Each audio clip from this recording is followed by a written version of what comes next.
Hip replacement surgeon in Delhi.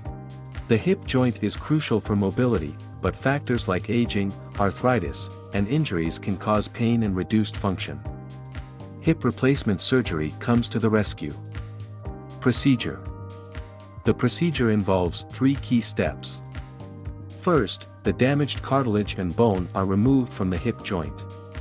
Next, a prosthetic hip joint made of durable materials like metal, plastic, or ceramic is securely implanted. Finally, the incision is closed, completing the surgery.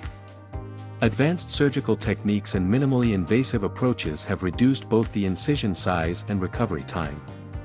Recovery time. After the surgery, the recovery period varies from patient to patient.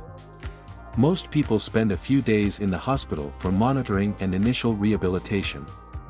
Physical therapy plays a crucial role in the recovery process.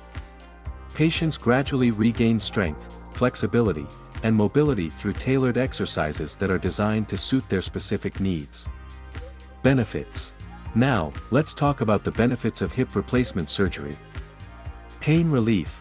One of the most significant benefits is pain relief. Hip replacement surgery reduces or even eliminates the pain that was once hindering your daily activities. Improved mobility. With a new hip joint, you can enjoy improved mobility and regain your ability to perform activities you may have avoided due to pain. Long-lasting results. Prosthetic hips are designed to last for years, allowing you to enjoy an active and fulfilling life. Thank you for watching. Remember, a healthy hip can lead to a happier life.